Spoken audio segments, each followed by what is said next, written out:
No, मैं आज आपके से कुछ शेयर्स करना चाहता हूँ। What are the myths and the fact for the kidney health and the creatinine levels. So बहुत सारे इंफॉर्मेशन ऑनलाइन अवेलेबल हैं जिसमें ये बताया जाता है कि हम अपने क्रिएटिनिन लेवल्स को कैसे कम करें, and all these have opposing ideas and they are very contradictory to each other. So the most important thing जो आपको करना है कि shifting through these misconceptions can help you manage your creatine level better. So your kidney health, बहुत सारे myths जो हमें online मिलते हैं, so for them there are few of them. तो पहला क्वेश्चन सबसे पूछा गया था कि कैन ओटमील जो होता है वो हमारे क्रिएटिनिन लेवल को कम करता है या नहीं करता। ये बहुत इंपॉर्टेंट सवाल है जो हमारे बहुत सारे मरीज हमसे पूछते हैं।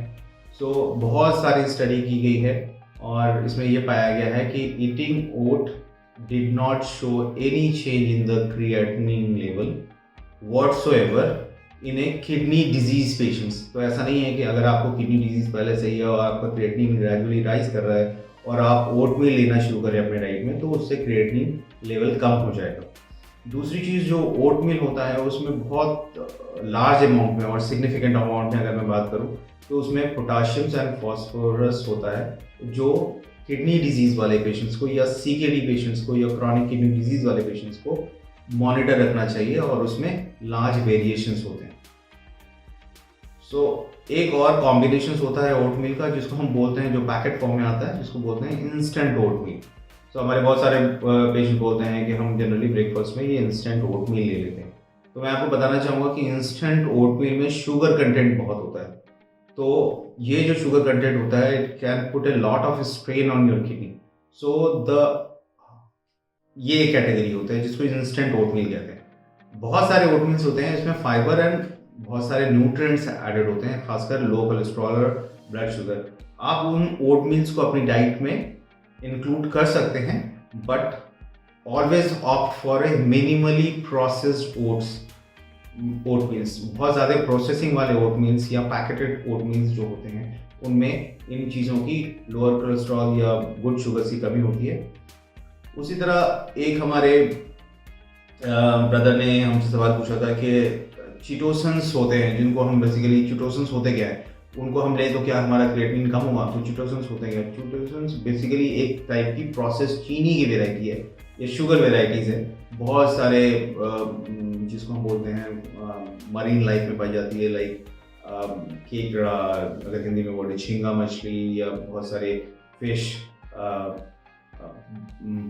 इसको हम बहुत सारे चीज़ों में सेवन करते हैं, खासकर बहुत सारे लोग इसको वेट रिडक्शन थेरेपी के लिए यूज़ करते हैं। उसी तरह हमारे ये बहुत सारी चीज़ों के लिए, ब्यूटिफिकेशंस के लिए या ब्यूटी प्रोडक्ट्स में यूज़ होते हैं। अब इनका सेवन करने से क्या हमारा क्रिएटिनिन कम होगा? तो ये बहुत सारे इलाज में या मेडिसिन थेरेपी में भी यूज़ किए जाते हैं। जो सबसे मोस्ट इम्पॉर्टेंट इसका यूज़ है, जो मैं आपको 1 2 3 4 करके बताऊँ, तो चिटोसन्स बहुत सारे मोटापे में यूज़ होता है, बहुत सारे over the counters anti obesity pills होते हैं जिसमें यूज़ होता है। उसके बाद बहुत सारे मसूड़ों की सूजन में यूज़ होता है, जिसको हम पेरियोडोंटाइटिस कहते हैं, या दांतों की कैविटीज़ ठीक करने के लिए होता है। उसी तरह क्रोहन रोग कहते हैं, या गुर्दे की विफलता के लक्षण अगर देखे थे। उसी तरह इसका यूज़ घाव में या प्लास्टिक सर्जरीज या प्लास्टिक ड्रेसिंग्स के लिए भी यूज़ होता है। तो एक बहुत इंपॉर्टेंट स्टडीज़ है, उस पर मैं बेसिकली एसेंस आपको कोट करूँगा। तो इन्होंने चिटोसन्स को दिया और 12 हफ्ते के बाद दिखाया, तो पेशेंट्स जनरली इम्प्रूव बताते हैं कि स्ट्रेंथ उनका इम्प्रूव हो गया, एपेटाइट इम्प्रूव हो गया, स्लीप क्वालिटी इम्प्रूव हो गई। मे बी, तो all this data says may be there effective in lowering the creatinine, but बहुत सारी स्टडीज़ अभी भी है जिससे हम बहुत सारी स्टडी अभी भी रिक्वायर्ड है जिसमें हम ये बता सकते हैं कि चिटोसन से क्रिएटिनिन लेवल कम होता है, और it's just artifact results in the form of studies. तो हमें और स्टडीज चाहिए जिससे हम बता सकें कि चिटोसन से हो सकता है। तो तीसरा जो हमसे सवाल पूछा गया कि मैं बहुत ज़्यादा कॉफ़ी पीता हूँ, क्या इससे मेरी क्रिएटिनिन लेवल कम हो सकती है? So drinking coffee may be of some benefit, but it results in the high blood pressure. This is one of the reasons which can leads to damage to your kidney. So the coffee जो होता है वो naturally diuretics होता है, जिसमें हमें इसका मतलब कि बहुत ज़्यादा यूरिन बनने लगता है। उसी तरह हमने ये भी पाया है कि GFR जिसमें हम क्रिएटिनिन की वैल्यू बढ़ गई है, वो कम करने के लिए they are also found to decrease the GFR and metabolic interpretation that can raises the risk of the cardiovascular disease. So it working as a diuretic. आप हमेशा अमाउंट ऑफ कॉफ़ी या कॉफ़ी इंटेक रखना है या नहीं रखना, अपने doctor से सलाह लेके के करें। पांचवा जो इम्पोर्टेंट सवाल है जो मुझसे पूछा जाता है हमेशा कि गार्लिक हम का सेवन करते हैं, क्या गार्लिक भी हमारे क्रिएटिनिन को लो करता है? तो मैं आपको ये बहुत इंपॉर्टेंट सवाल है। हमारे बहुत सारे पेशेंट्स बोलते हैं कि मैं गार्लिक खाता हूँ, क्या इससे हमारा जो हम CKD कैटेगरी में चले गए हैं, क्या हमारा इससे क्रिएटिनिन कम हो जाएगा? तो मैं आपको बताऊँ, गार्लिक बहुत ही इंपॉर्टेंट और बहुत ही अच्छा natural antibiotics and anti fungal food है। बहुत सारी ऐसी स्टडीज़ आई हैं जिसमें गार्लिक में increases the body production of nitric oxide, जिसकी वजह से ब्लड प्रेशर के मरीजों में ब्लड प्रेशर कंट्रोल में रहता है। तो एक बहुत सारे पेशेंट्स होते हैं जिनमें हम बोलते हैं कि ब्लड प्रेशर वाले पेशेंट जिनमें क्रिएटिनिन बढ़ा हुआ है, तो ऑफ कोर्स गार्लिक लेने से उनमें फ़ायदा होता है, क्योंकि गार्लिक नाइट्रिक ऑक्साइड बॉडी में बढ़ाता है। तो जैसे मैंने बताया कि एंटीऑक्सीडेंट भी है, तो जैसे नाइट्रिक ऑक्साइड बढ़ेगा वैसे ही it allows the blood nutrients and oxygen travel to each part of the body effectively and efficiently. तो गार्लिक ब्लड प्रेशर को रिड्यूस भी करता है and it has got very antioxidant property and some sort of a kidney protective efficacy. और चूंकि ये antioxidant भी होता है, तो हमारी बॉडी में से बहुत सारे टॉक्सिन्स को रिमूव भी करता है। सो एज ए रिजल्ट, अगर आपका गार्लिक खाने की वजह से ब्लड प्रेशर मेंटेन रहता है या लोअर चला जाता है, खासकर उन मरीजों में जिनमें ब्लड प्रेशर होता है, तो of course it has got some kidney protective efficacy. सातवां सवाल इम्पॉर्टेंट जो हमारे बहुत सारे मरीज पूछते हैं, क्या टर्मेरिक खाने से हमारे क्रिएटिनिन लेवल सुधर जाएंगे? तो मैं आपको बताऊं कि टर्मरिक, जिसको हम हल्दी बोलते हैं, बहुत ही सेफ है ऑल द इंडिविजुअल्स अगर वो स्मॉल क्वांटिटी में लिया जाए, because it can cause serious and the adverse reactions in some people. So अगर हम उसको एक रेगुलेटेड क्वांटिटी में टर्मरिक को लेते हैं तो वो बहुत अच्छा होता है।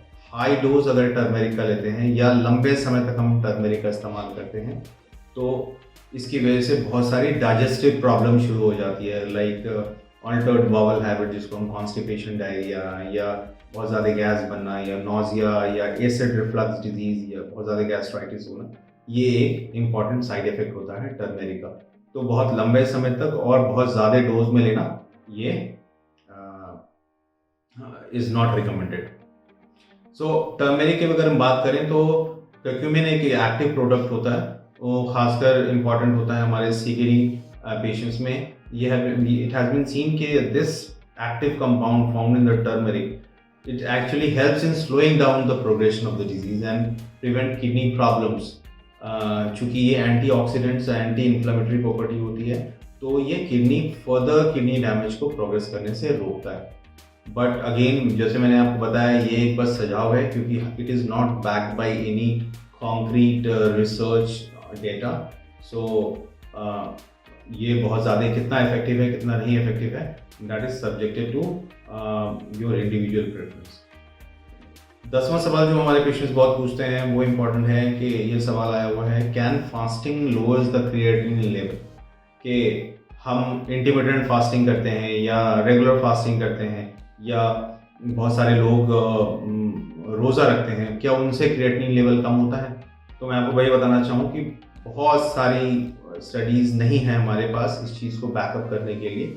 एक इम्पॉर्टेंट स्टडीज़ थी जो CKD पेशेंट्स में करी गई थी कुछ सालों पहले, कि ये देखने के लिए कि who fast during Ramzan, that is Ramzan के टाइम में बहुत सारे मुस्लिम्स हमारे ब्रदर्स फास्ट करते हैं, क्या उससे religious observation that includes the fasting and the abstinence during day light hours, उससे CKD पेशेंट्स को कुछ फ़ायदा होता है, या उन पेशेंट्स जिनमें पहले से ही किडनी फंक्शंस डीरेंज है उनमें फ़ायदा होता है कि नहीं होता? सो उस स्टडी में ये बताया गया कि it worsens the kidney functions, increases the heart disease risk and of course the kidney damage और acute kidney injuries during that period. तो जैसे मैंने आपको बताया, बहुत सारी स्टडीज़ नहीं हमारे पास जिसमें हम ये बता सकें कि फास्टिंग का क्या बेनिफिशियल रोल है in protecting the kidney or preventing the increase in the creatinine levels. So still we needs more study to determine कि हमें fasting से हमारे creatinine पे कितना फर्क पड़ता है.